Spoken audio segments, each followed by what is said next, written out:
What is going on, guys? Welcome back to my channel. Today we are looking at the new Nike Fear of God Raid in the light bone colorway. Here we go.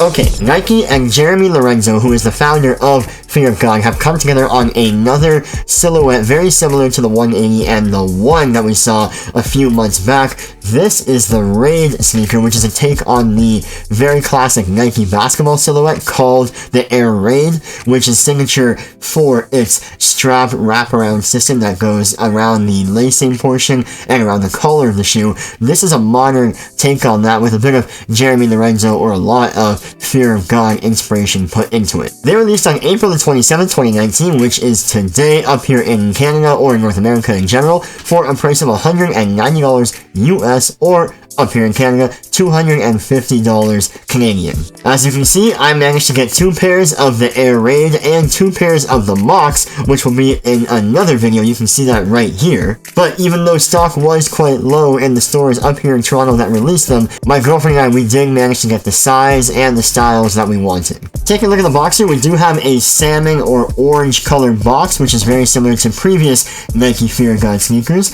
On the top, we do have a glossy Nike swoosh logo covering the entire top portion of the box, and on the side we do see that it is a classic Nike Air Jordan drawer style box with the ring there, which I believe they used for the Air Raid box, which kind of makes sense why they used it for this shoe. On the size tag here, we can see that the actual name of the shoe is Nike Air / Fear of God 1, and it is in the light bone / black sail colorway. And the official style code for these shoes is AT8087001. Alright, let's open the box and see what these look like.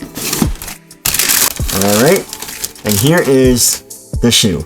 Now, right off the bat, we can tell that this shoe is a 3/4 or mid-height sneaker. In comparison, it is quite a lot shorter than the Nike Fear of God 1 that came out about a month or 2 ago. So this will be a great pair of shoes that you can wear in the summertime. The entire upper of the shoe is comprised of mostly 2 materials. You have a leather, very soft leather I might add, and then kind of a neoprene or mesh style finish on the toe box. Speaking of the toe box, it is finished in that neoprene material with stitching matching the contouring shape of the shoe throughout the toe box. There is some leather surrounding that neoprene area, but the main leather portion of the shoe is on the sides and on the back. All the materials on the shoe are done in that light bone, kind of like a very light gray or very light brown colorway, except for the contrasting black Nike swoosh, also done in the same soft leather. Of course, the first thing you notice is this strapping system on the shoe, which, like I mentioned, is very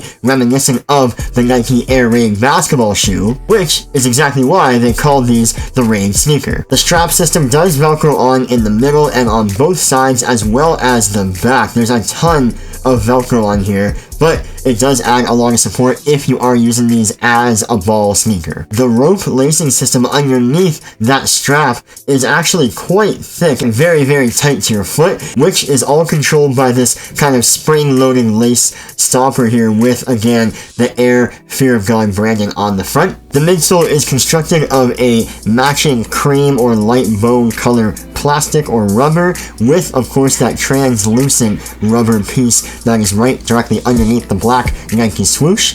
And then right next to that clear translucent piece, we do have the words Air 180 Fear of God SN8329166. If you can tell me what that means, please do, because I have no idea what those numbers mean. All I know is Fear of God and the Air 180 being the silhouette of the shoe itself. One final detail about the midsole: on the heel portion, we do have an embossed Nike Air branding on the bottom. And then on the inside of the shoe, we do have quite a bit of neoprene padding, not a ton, but this is a very stiff and supportive shoe, so padding is not very necessary if it's already stiff and supportive for your foot, but it is there just to make sure your ankles are comfortable. On the outsole, the translucent piece of the outsole does feature a black Nike swoosh, and the rest is just done in this square shaped pattern throughout in that matching cream white color. And then, as you can tell from me holding the shoes, these do come with a matching white or very similar off-white color lace, which is a bit different from the bone color lace that is already on the shoe when you get them. But without further ado,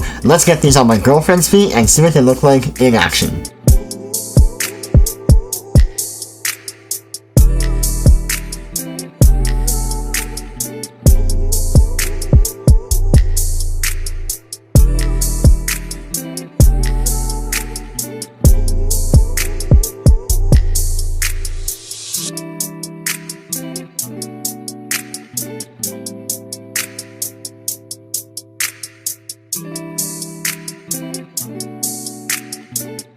Now, I never actually tried these shoes on, but from what my girlfriend has told me, this is a mission to actually put on your shoe. This is not exactly a grab and go or a slip-on sneaker. It literally took her 2 minutes per side to put this shoe on because there's so much happening, all the Velcro and the lacing. For me, that's not very ideal. I like more of a slip-on situation, so for that, I give it a thumbs down. But if you are okay with that, then this is definitely a great sneaker for you. But my girlfriend also mentioned that it's not the most comfortable shoe in the world. It does have support. It is a stiff base shoe around the collar as well, but overall, it didn't feel like a lifestyle shoe. It might be good for just a ball game, and that's really it, but not as an everyday walk-around sneaker. But then again, that is just our perspective on it. You might find these are really comfortable and a great lifestyle shoe, so if you do, then all the power to you, but from our perspective, we did not find these as comfortable as other shoes that have come out recently. And then finally, in terms of sizing, my girlfriend is a regular size 9 in women's, these are a 9.5 in women's, and she found these to be just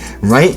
That being said, I would consider these to be a smaller silhouette shoe, so if you are, let's say, a true to size 10, I would go for a 10.5. Go a half size up just to make sure you have enough real estate for your foot to breathe if you are using these as a lifestyle shoe. And that is pretty much it, guys. I hope you guys liked this video. If you did, please give it a thumbs up, and do not forget to leave a comment down below what you want to see more of. I love hearing from you guys, all the comments and all the feedback. It really helps me make these videos better for you all. And until next time, I will catch you guys in the next one.